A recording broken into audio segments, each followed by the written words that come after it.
Okay, we have our famous PLS 595 here, late season maturity, so we're a little early to look at it right now. But we're really loving this one for the fresh market for a couple of reasons. It's got a little bit of an indeterminate pod set, so you get more of a continuous harvest. You keep picking those fresh peas off the lower nodes and it'll keep setting for you as long as you keep it healthy and watered. And then what we love most about this, let's see if we can find maybe the best one, is that nice long pod this has. That 595 sets a good 10 to 12 berries in the pod. And if you're really lucky and you've got really good nutrients in your soil, sometimes, once in a while, you can find up to 13 berries in a pod. That's 11 right there. So that's our 595, one of our best performing fresh market full season varieties. Long berry gives you a full handful of peas at each harvest, easy to pick, and a beautiful piece in the garden. Okay, I got two new lines here. The one I'm going to show you is PL0077. The sister line to it is PL0076, and both of these are descendants of Surge. Right now, through some of our observations the last couple seasons, they're showing a really high root rot tolerance as we'd predict, as well as some drought and heat tolerance. But these lines have been my favorite for about the last 5 years as I was finishing them in the breeding process. And what I really like about this is some of the architecture that you can see on this. It's a nice strong aphylla vine with really strong tendrils, and I'm getting this nice 4-pod, 3-pod, 3-pod set, nice and concentrated to the vine, that beautiful Christmas tree look, and that's what's going to give us that top yield at peak maturity with that harvest window right across the middle there. So look for that new one coming out in foundation seed this year, PL0076 and 77. This is one of our favorite main season peas, PLS 566. We grow this commercially and organically. It's a good fresh market variety. It's got a nice big sieve size, 3.8. Comes in about a 13 node. And it's got that typical blue vine that my predecessor liked to breed for, and it really highlights and showcases those nice big pods hanging on there. Good consistent double set up the vine. And this one's been showing a bit of drought tolerance. So we're continuing with this in the program, and it's having an impact in our breeding work as well. So this is our PLS 586, and you can see again that same kind of blue vine compared to our PLS 566. Pretty similar sieve size, a little bit bigger here with about a 4.0 sieve, and it does triple pod on this one. And I really like this new line coming out from us for the fresh market because of that big sieve size, that beautiful vine color. It's self-supporting, and it sets a nice big load of peas with 2 to 3 pods per peduncle. So look for this new one coming out available to trial this next year, PLS 586. Here is line 98-358 from Pure Line Seeds. And we're calling this a jumbo shelling pea. This is going to go in there and compete with some of the larger sieve size varieties. This is even going to sieve up larger than our PLS 595, which, as anyone who's grown that knows, gets to be pretty big berry size. But this one, a jumbo, we say this is pretty big. This one's still maturing up, but you get those peas in there, nice and big size, and the bigger the pea, the sweeter it is, of course. So the flavor on this one is fantastic. It'll set two nicer pods, a little bit shorter, but 2 pods up the vine per node with that great fresh eating flavor. This is a good one to put in the garden, you guys. So this is one of our newest lines out in our series Peas in a Pod. This is the variety called Bernard, and it's a pretty short pea. We like to say it grows kind of like a hedge with this really tight canopy. These peas stay nice and tied together, makes a nice upright plot. And this is kind of a fancy pea. We call them a petite or petit pois. And the berry size here is really small. Makes for a nice fancy looking dish. So we're not quite gassed up yet, but these peas are really quite small. You can find the canned products, petites, or from us, you can grow these in a pot on your porch, and the nice compact architecture fits really well for those tight spaced gardens.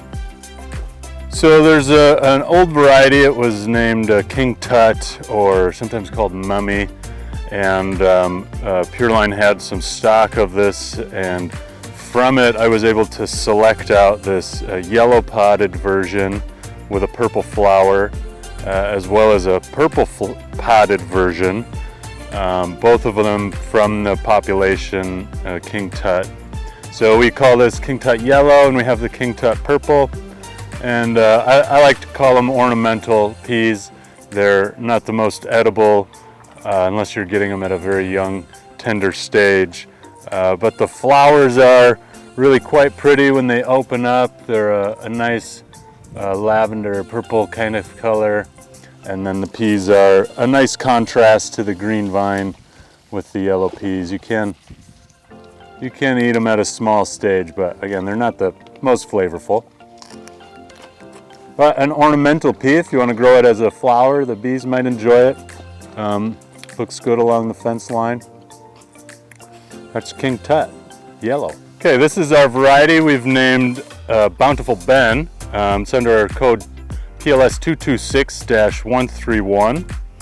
And I found a mutant off type, which is what this originally came from, out in a production field.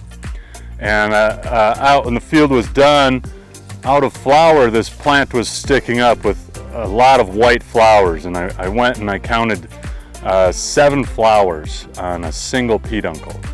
And so I tagged the plant. It was clearly not meant to be there. Something was different. And saved seed, and from it we've come out with this.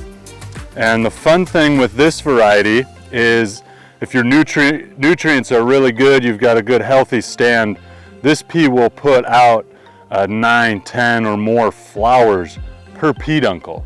And so when it starts that bloom, you really get a lot of these nice white pea flowers.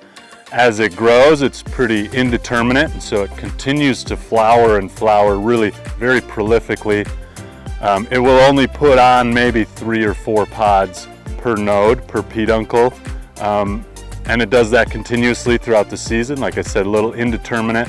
So it just keeps getting taller and taller as we go here, and just keeps flowering more and more with nice, luscious white flowers across the whole thing. So an edible ornamental, you can put it in your garden for that high fluorescence, that nice flowering look. And of course, once the pea's set, you've got a good delicious snack too.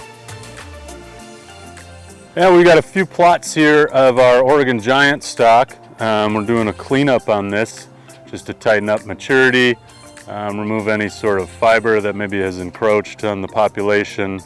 Of course, trying to improve yield and whatnot.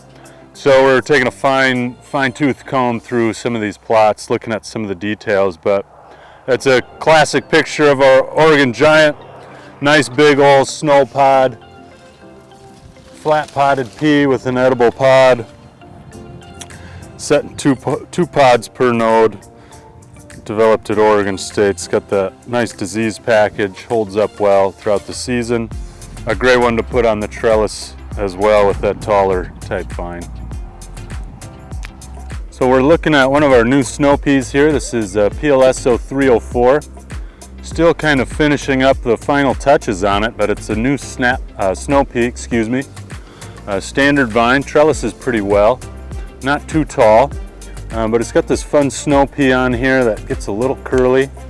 It's got a nice pod length on there, stretching 5 inches there, 5.5 on some of the longer ones. Pretty good flavor, but I think just a really beautiful vine Brand new snow pea from Pure Line Seeds. SS61 here, also known as Snow Sweet, and it has a little bit of a unique characteristic. Unfortunately, we can't see it right now. We're not quite at the stage, but this puts on a nice flat edible pod, so a snow pea, and as it matures, the snow pea does gas up a bit like a snap pea, and it fills out, and so at a more mature stage, you pick these and they really feel like a snap pea. So this is kind of a snow sweet, we call it.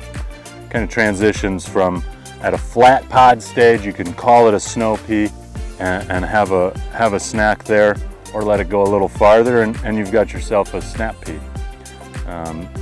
Nice blue, dark blue vine, really makes the green pods that are on there pop out.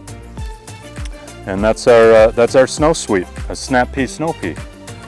So this is our newest snap pea out.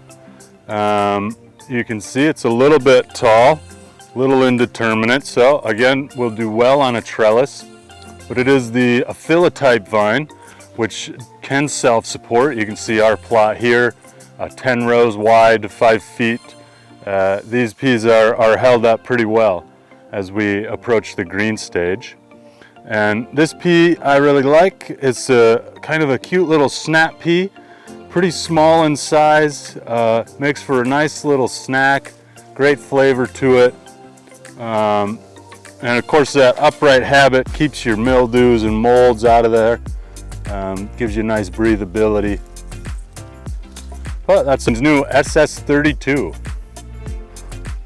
Tiny little thing, kind of fun to eat, great for the kids. Good one to put in the garden.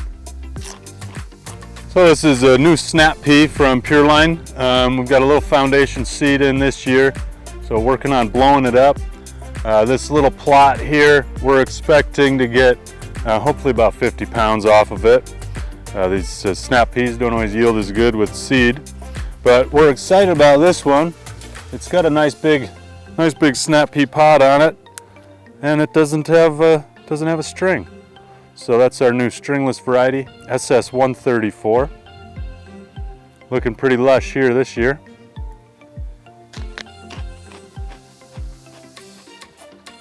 This is Pure Line's newest stringless snap pea, SS20. About the same size, hoping for about 50 pounds of production this year, and from there we'll blow it up. We're liking this SS20, it's got a pretty healthy vine, sets double pods that snap pea up the vine, and as you can see, this one's also stringless.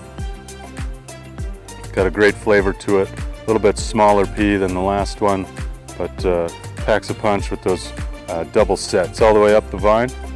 Nice and healthy.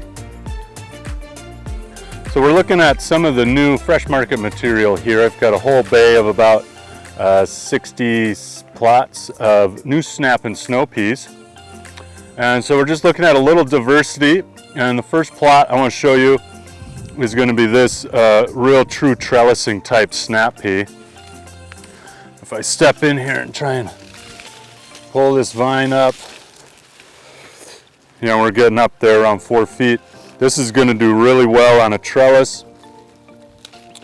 And I'll get that mess out of there. You can see a pretty indeterminate set. Nice long internodes. So as this keeps growing throughout the season, it's just going to keep setting pods.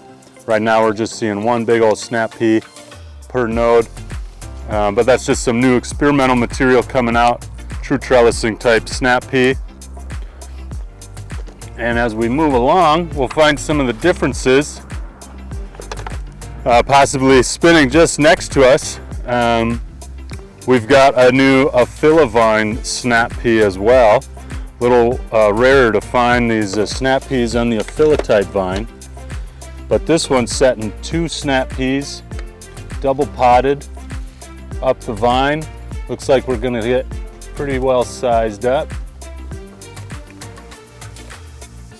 More like our SS141 pod hanging on a Aphylla vine, which is going to stand up a little straighter and taller. Going to perform really well on a trellis or even possibly self-supporting system.